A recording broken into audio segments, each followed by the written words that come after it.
the 2018 FIFA World Cup has helped push federal investments into regional infrastructure. These were long overdue, and are turning selected cities into decent living places.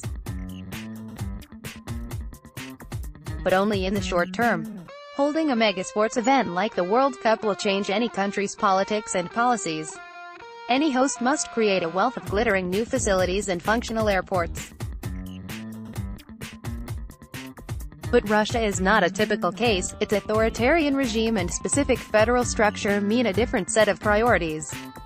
What matters most is image, projected both to its citizens and the rest of the world. That image must show a prosperous country in all corners, at least for a couple of weeks. This shared prosperity does not exist in ordinary life. The authorities have chosen to hold World Cup matches in diverse regions and cities. They are diverse insofar as there are extreme differences in their economic well-being. This wealth disparity would never go unnoted by football fans. And so, with this in mind, the federal government had to invest money into the regions. For a month or so, 11 cities in Russia have lived a decent life typical of a normal country. Without regional money or decent infrastructure, central planning was the only way. Although federal relations acquired new forms, their sense and meaning remained unchanged. Money disputes and regions left to pick up the tab as the World Cup drew near. Russia's regions lost any right to enter into money disputes with the federal government. The main focus was not so much on current infrastructure expenditures. That tends to be federal responsibility anyway. Instead, it was on the follow-up money needed to maintain any new sports facilities. In St. Petersburg and Moscow, these expenses may fit into local budgets. Their stadia will be used for high-profile matches and concerts. Yet in Volgograd, Saratov, Nizhny Novgorod or Rostov-on-Don, the situation is desperate.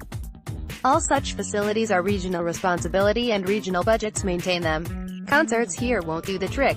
A similar thing happened to Brazil's regions after the 2014 World Cup. Regional debts began to rise already during the championship, leaping by 30% after the World Cup ended. The hopes to grow regional GDP and investments turned out to be futile.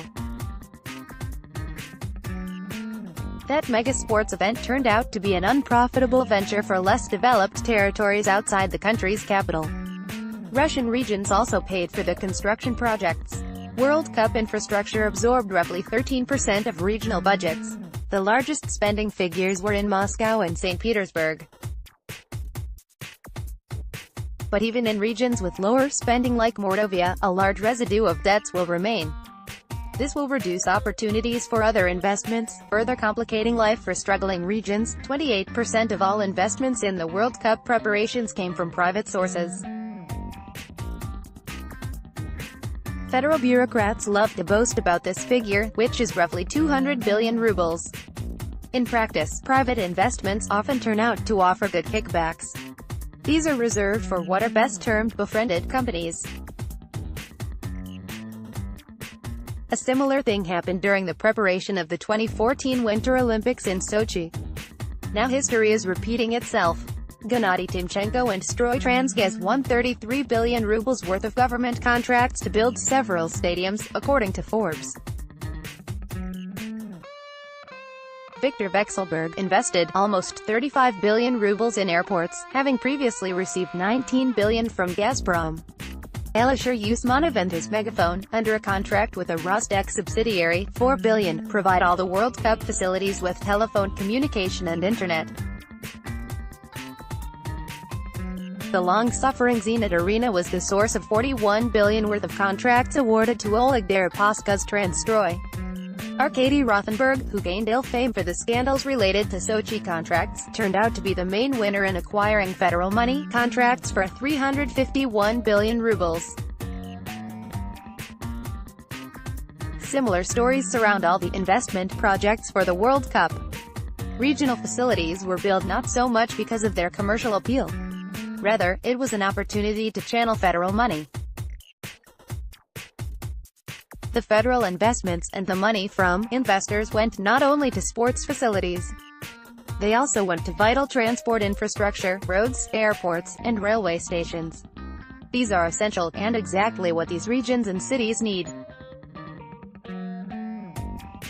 By striving to attain international prestige, the federal government actually helped to organize normal life for people living outside the major urban centers. Undoubtedly, these practices cannot spread to the entire territory of the country. After all, these efforts were enormous and hard to complete even for the 11 World Cup cities. Quite possibly, if the regions had more freedom, the World Cup matches could have been held in more successful cities. Decisions could have followed economic logic rather than non-transparent central targets. Permission to perform. In addition to federal transfers and their own expenditures, the regions had other burdens. They had a whole range of administrative duties for the duration of the World Cup. The focus centered on ensuring the safety and comfort of visiting fans. During the World Cup, law enforcement bodies and courts are working in a state of emergency. Local authorities are drawing on all available resources. Public transport authorities have restricted certain routes or shortened them. Any dangerous production or construction is suspended for the month.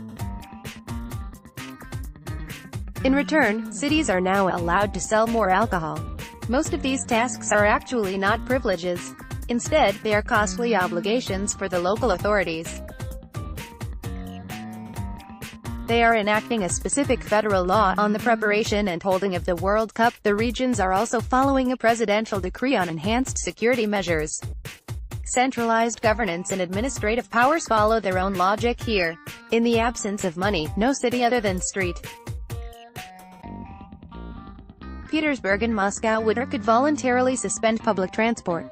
Neither would they redirect trucks, large buses and ships. No city would voluntarily prohibit production, all to organize a large-scale event for foreign tourists. After all, when allocating powers, any federal country has a problem. The federal center wants to give as little money as possible to the regions on one hand, but on the other, wants to burden as heavy administrative responsibilities as possible. The result is a constant compromise and moves towards greater spending efficiency. Yet this is the mechanism in democratic federations. In Russia's case, the federal center opts for full control and minimal efficiency. Regions and cities are struggling because of the economic crisis. Their own expenditures are too high, and they are hard-pressed to live up to federal expectations. Among these are mandatory contributions to the regional sports infrastructure. So they deal with major budgetary constraints and dependence on the central budget. If the World Cup works well, regions may score additional loyalty points. This may stand them in good stead vis-a-vis the federal center.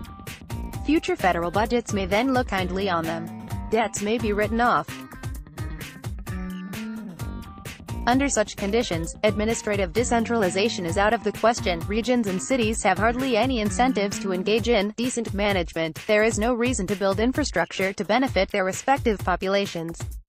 A vicious circle of centralization. Once a country has begun to centralize power, it is hard to stop and introduce a balanced system. One reason is that the federal center finds it difficult to stop its own steps to tighten control. In fact, the federal center is not interested on all kinds of powers. Yet the centralization of policies and budgetary allocations comes at a cost. The price is paid in real money for the inefficiency of regional budgets. Federal governments must also surrender control of administrative functions, since they are no longer viable. What happens to cities and regions during the World Cup in Russia, in fact, follows the style of a unitary state. Sadly, the infrastructure provided by the federal center for these selected points on its territory is not affordable, neither to the center or the territories. This is due to the crisis for the most part, but there is also another important factor. Russia cannot claim to be a unitary state. Its varied territories and heterogeneity make that impossible. A good airport and a decent railway station in every Russian city via central planning will not happen. Russia's territories have no money to ensure their maintenance. Centralized management of transport and production from Moscow is only possible for a very short time. That's true especially for Mordovia or more remote regions. So can a center cope? The administrative and financial burden is a cumbersome and inefficient bureaucratic Titanic. The World Cup has brought some positive developments for some Russian cities in spite of this. But in the long run, the tournament has become another example of the inefficiencies of Russian federalism. Photo, most out are you?